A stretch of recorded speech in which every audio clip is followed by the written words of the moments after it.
everyone, welcome to Here We Are, Brattleboro's community talk show. I'm Wendy O'Connell, and we want you all to know that Brattleboro Community Television is alive and well. We are doing all of our programs. We are working remotely, as most everybody is, but we do want you to know that we are right here with you, right in your living rooms, as you can see and experience, and on your screens, however you are watching us, we're here, so do tune in. We want to point out that we have a great new show on. Peter Case Fish is doing a show called Call to Action. And what he's doing is he's bringing on local people who are on the front lines of the coronavirus and giving us updates, pretty much daily updates on what's happening. So tune into that on BCTV. Also, to let you know that for Here We Are, although our set has changed, and I no longer have my two little ficus trees in each corner, we do have a very enthusiastic Douglas fir, which is right behind me, who is now part of the show, which he's quite happy about. And we are continuing these conversations that we've been doing for over 100 shows now. And we're helping us to get to know each other and in all of our diversity. And we're keeping our communications with each other strong and healthy and vibrant. Our motto as we go forward is carry on and keep talking. So welcome to the show. And also this week on our show, our guest is Curtis Reed Jr. And Curtis is very well known in the area as the executive director for the Vermont Partnership for Fairness and Diversity. As a racial justice advocate, Curtis is also involved with many other organizations and institutions, both locally, statewide, and nationally. What isn't so well known about Curtis is that he is a collector, an art collector, and has an extensive and exquisite collection of mostly African art and artifacts. Richly diverse, very richly diverse, and frankly, very breathtaking. So today we welcome Curtis Reed. Welcome, Curtis. Glad to have you on the show. I'm glad to be here. Yes, and we're glad our technology is working. Yes, even us dinosaurs can learn new things. So. Yes, that's true. Painfully sometimes, but yes, it's very true. Yeah, we're really glad to have you on the show. And I wonder if you could give us your Brattleboro origin story to start off with. Great, sure. Well, there's actually two origin stories. The first of which, when I was a young kid in St. Louis, our mother would drive by the interstate highway sign that said Kansas City, 252 miles. And every time we would pass that sign, my brother and I would yell at our mother, Mommy, let's go to Kansas City. And every time we'd say that, she would simply turn off at the regular exit that, to go to the dry cleaners or the grocery store or whatever. Mm-hmm. But one Saturday, she drove past the sign, took us out of city limits, through the cornfields. The whole time our brother and I were like, where are we going? What are we doing? And our mother was sort of a chatty Cathy at the day, but mm-hmm. She didn't say a single word. We thought the worst, that maybe she had been possessed and was taking us who knows where. I even talked up a scheme of, if we stopped for gas, to get out and stop, ask a truck driver or state trooper or someone, that our mother had gone totally mad. Well, we continued driving and we reached another city, and she drove around for a while, and we drove into a driveway and had got out of the car, a little Ford Fairlane. She opened up the trunk with a key, which is how you open up the trunk back in those days. That's right. And our bags were packed. And the house that we landed at happened to be family friends who lived in Kansas City. They would travel to Chicago, but St. Louis was always their sort of midway stop. Mm. The travel bug bit me, and it was not so much about the destination so much as it was how we got there, the excitement around moving from one destination to another. Traveling, yeah. So then we fast forward to 1978, and I was working for the National Park Service, designing a new campaign to attract ethnic racial minorities into national parks and monuments. Mm-hmm. And a college buddy of mine, who was also from St. Louis, who was also Black, had moved to Vermont. He had moved to Newfane. And we talked to each other on the phone, and he said, "Hey, you're on the East Coast. Why don't you come up to Vermont and we'll go skiing?" Well, I take the train. This is December of 1978. Major nor'easter is happening. That's right. Big northeaster. Yeah. Big Yeah. northeaster. Three or four of us get off of the train, Right. trudge up the hill in Mm-hmm. knee-deep snow to Dunkin' Donuts, where I sat for the next 36 hours, waiting for his driveway to get plowed out, waiting for him to get plowed out. Well, once we got back to his place, I spent 3 weeks in picture postcard perfect Vermont, Mm-hmm. eating, drinking, and skiing in various combinations. But I was so impressed with the landscape, with the people, with the food, that I relocated here 6 months later. You did. Well, that's a big change from St. Louis too, right? It was a huge change, but it wasn't that much of a change because in many ways I felt that I knew Vermont before I actually knew Vermont. Really? And that was from summer camps. I'd spend my summers, in the woods and state parks and forests in Missouri. Yeah. And so I always knew I wanted to live someplace that was reminiscent of my childhood, my summer childhood. Yes, yes. So you lived here for a while, but at some point, not long after that, you joined the Peace Corps? Correct. Yeah. I worked for the experiment Mm-hmm. from 79 until about 83. When I went to Peace Corps, I was posted to Tunisia. We had our training in Puerto Rico for marine fisheries. And then from 83 to about 86, I was in Tunisia, but it was the first leg of an 18-year odyssey as an expatriate, traveling, living long-term in 7 different countries, but then traveling to 45 others along the way. Wow. That's a lot. That's a lot of traveling, Curtis. Did you stop for periods of time to live in these different places? Yes. Yeah. I long-term residencies. Well, when I left Tunisia, I lived in France. Mm-hmm. Went to school in southern France, studying, French language and culture, working on my French skills, and then from there went to Niger. I worked for a series of USAID contractors. Mm-hmm. Actually 2. One was the National Cooperative Business Association, and the other was Africare.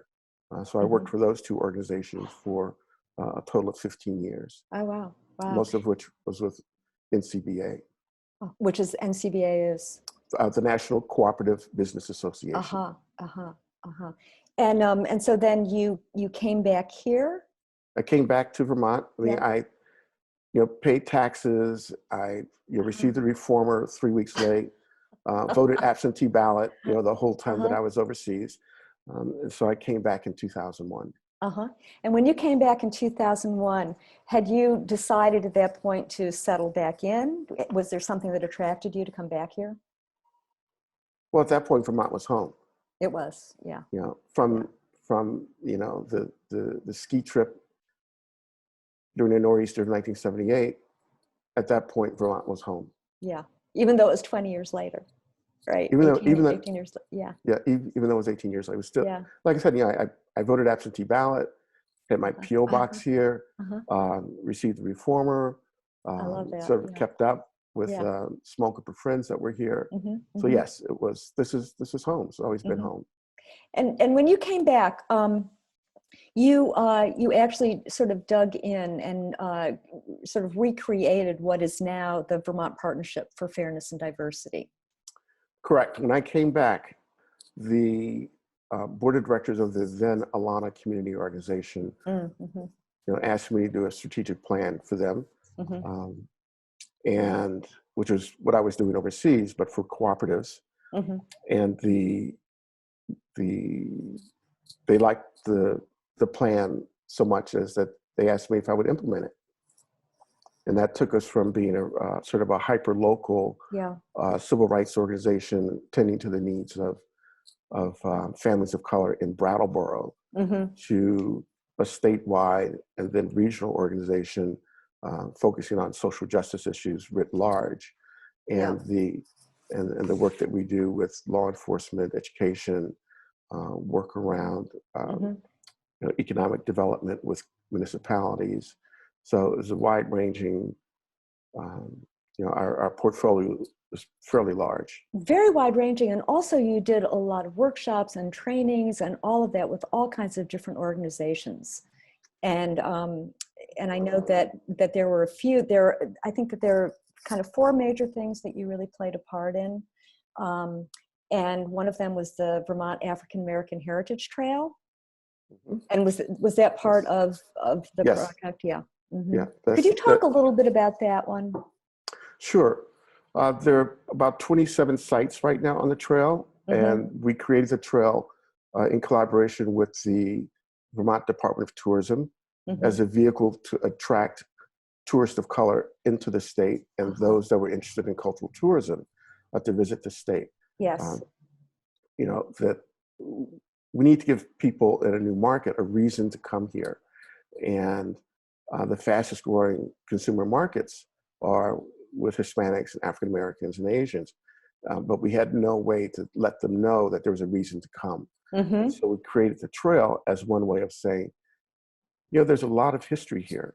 If you are an alum of a historically Black college and university, Senator Morrell created the Land-Grant Act that made those colleges possible.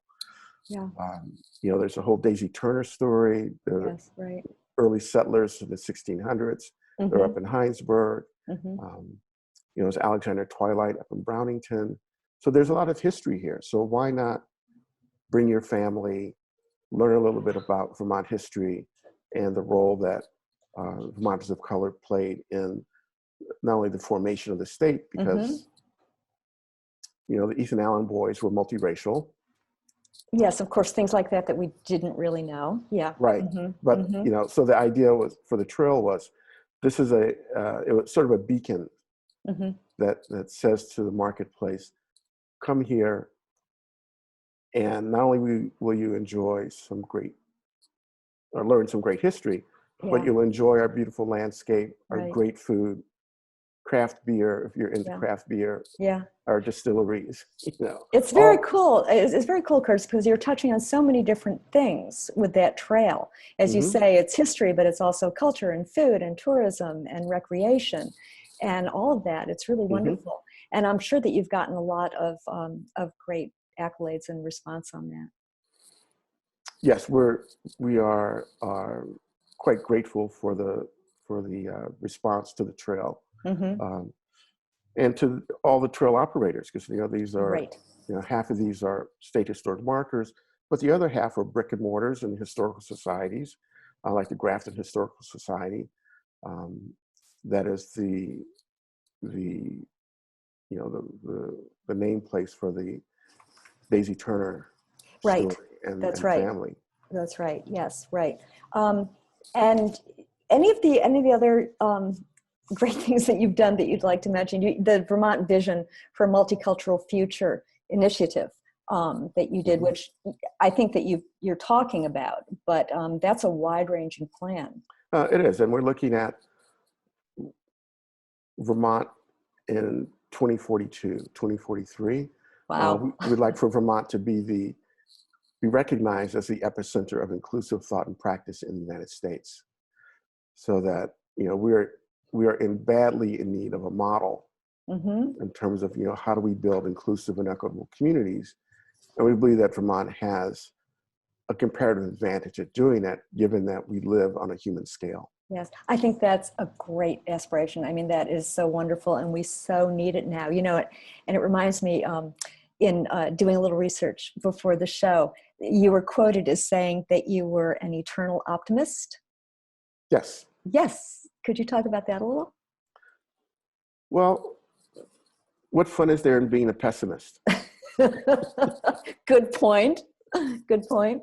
There's no value and there's no joy in being a pessimist. And we're bullish on Vermont. as an organization. And, you know, we see the potential, and it's just getting people to see that vision and then working collectively towards it.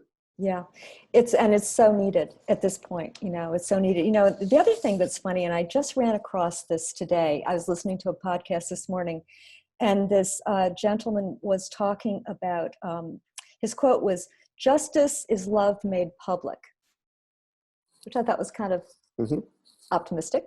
Yes. Yeah, yeah. Do you share that? I do. Yeah, yeah.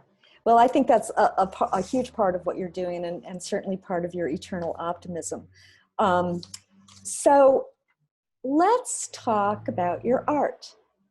Okay. Which Let's do it. I would love to hear more about it, and hear what you say. I do have to tell the audience, though, that I had the great privilege of virtually touring Curtis's apartment in town, because we were unable, of course, to do it in person. And so it was a wonderful tour, and it's a little mind-boggling how many wonderful artifacts you have.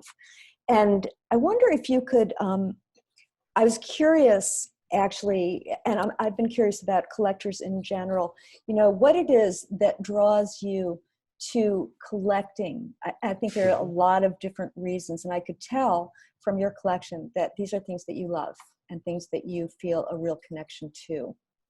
They are. I mean, there are collectors who collect via eBay or Right. who go to auctions. That for me is really detached.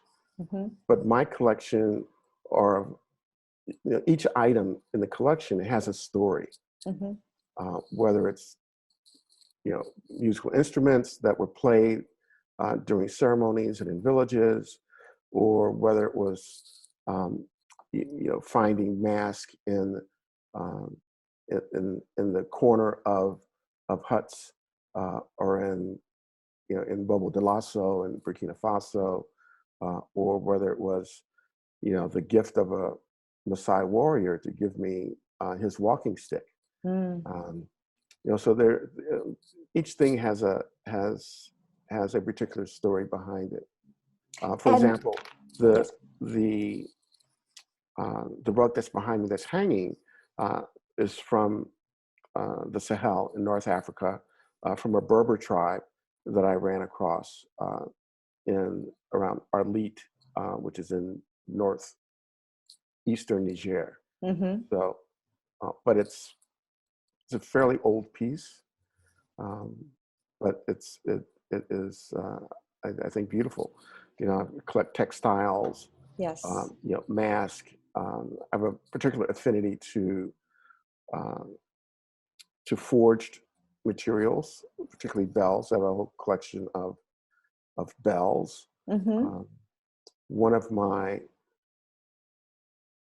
One identity that I have in West Africa is that of being a blacksmith.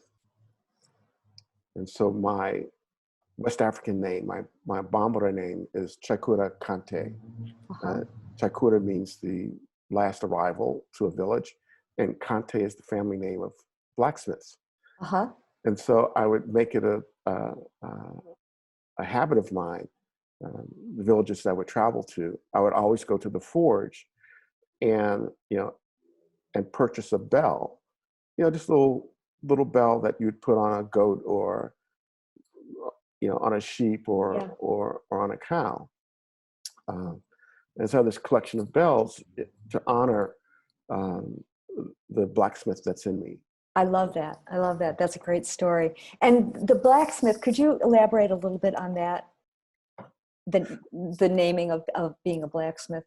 Well, you know, my work overseas really focused on bringing together sort of Western management techniques with traditional management. It was not to replace how things were managed locally, but it was more introducing maybe some more efficient and, you know, management procedures that would highlight sort of one person, one vote, transparency, accountability, all the things which we need and want in a democratic society. And many of the countries where I lived and worked were not democratic societies. They were emerging democracies. Right. And cooperatives was one way at a local level to teach democratic principles. Uh-huh. Uh-huh. So what you were doing was forging, right? So I was forging. metaphorically, yeah, yeah, Metaphorically, I was forging yeah, sort of democratic principles and right, practices along with traditional yeah. practices. And hence the moniker of blacksmith. I love that. That's really great. Yeah, Mm-hmm. yeah. So also, can you talk a little bit more about your collection? Anything in particular? How was it? I mean, I can understand you did a lot of traveling, so where you would go, there would be certain things that you were attracted to. But Mm-hmm. at what point did you realize that you were actually collecting, that you were actually bringing these things together in your life? It wasn't until I made it back to the States Hmm. And unpacked, right? and unpacked. Right. And for decades, I had things that were simply in trunks. Yeah. You know, I'd open the trunk and I'd say, "Oh, flood of memories Yeah, right. of this item or that item." Yeah. Um, I have a lot of textiles, Mm-hmm. not only sort of fabric that you, but also sort of bogalon, which is sort of the mud cloth that you'd find Right. in Mali in particular. Mm-hmm. I have a fascination with Dogon doors, which are again from Mali, from Dogon country. The largest of which I have is probably about 3.5 feet by, I'm looking at it now, it's probably about 6.5 feet. Mm-hmm. Pretty heavy. Pretty big. Yes, Pretty heavy. big, but I've got smaller ones. Mm-hmm. I have sort of statues, sort of large statues of gazelles Mm-hmm. um, that represent excellence in Niger in terms Mm-hmm. of the Tuaregs and the Tuareg culture. Mm-hmm. Um, I have calabashes. I have woven baskets of, I may have 30 or 40 different types of woven baskets. Mm-hmm. Um, so I mean, it is. I'm attracted to different things. Yeah. Things that are useful and utility as opposed to simply artistic. Right. The practicality of it is what impressed me as well. The fact that all of these things have been made by human hands, used by human hands, and admired by humans as well. And so there's that kind, and also the tactile quality. I think of just about almost everything in your collection is also Mm-hmm. remarkable. Um, what brings you the most happiness in living within all of this, or surrounded by it? Ooh. Well, given that my day job is stressful, Yeah. it is challenging. Mm-hmm. It's nice to come home to a place that evokes, just outstanding memories of my travels overseas. Right, right. And Yeah. there's a great deal of comfort in, sort of decompressing in a space that is full of those really positive and Mm-hmm. enduring memories. The other thing too is that so many of these artifacts and pieces of art tell stories, behind you. Mm-hmm. I'm sure that there's a story there, and the symbolisms, the symbols that are used. I think you probably saw a lot of very similar symbols in the rugs or in the pottery or whatever it was. Could you identify pieces, like coming upon something randomly, you would know where it was from, or? Yeah, for particularly around mask, I would Uh-huh. know, Yes. a mask that would come from the Ivory Coast as Yeah. opposed to um, Burundi or Tanzania or Right. Guinea-Bissau.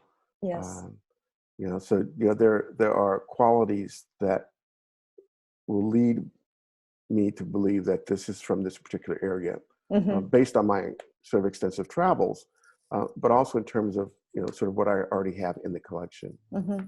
And are you attracted to anything in particular? Like, when you started out, were you thinking of getting a lot of textiles or rugs or whatever? Yeah, textiles. textiles are probably my favorite, aside from the bells. I know, I love that But about the bells. Yeah. but the rugs and blankets, be they from camel hair or wool, um, or cotton. I have a huge wedding blanket from Niger.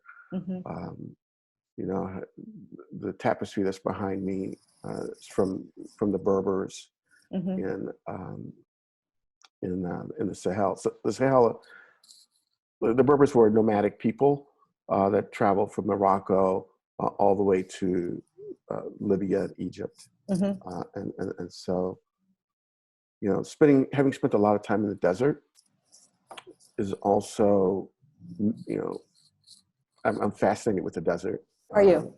I lived, the countries that I lived that were part of the Sahara include Tunisia on the north, Niger and Mali, Guinea-Bissau, traveled into Senegal, Burkina Faso. These are all countries that that are brown in terms of the landscape.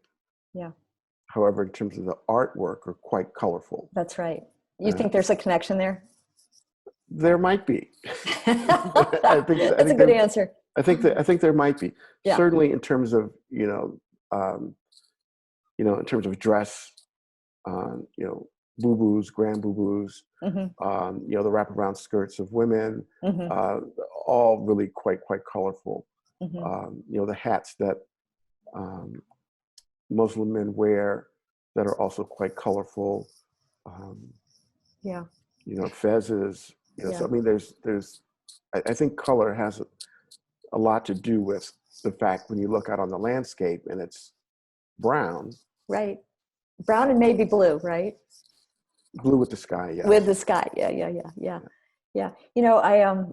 We're almost out of time, but we're in the midst of the coronavirus, and there's a worldwide thing going around at 8 p.m. every night. Have you heard about this? People are ringing bells. Yes. And making music, and it's a wonderful act of solidarity and connection. Have you heard that in downtown Brattleboro?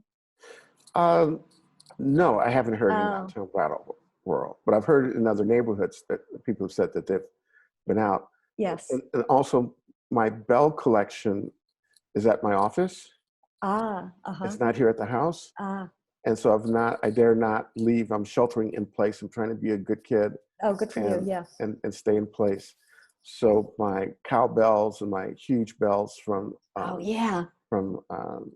Tanzania, Zanzibar, are all at the office. So I am without them. I think maybe tonight I'll open up the window with a pot. And we've been doing pots and pans.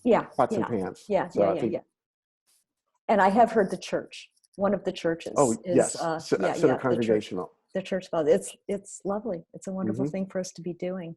Well, Curtis, this has been great. You have any last words? Anything you'd like to add to any of this?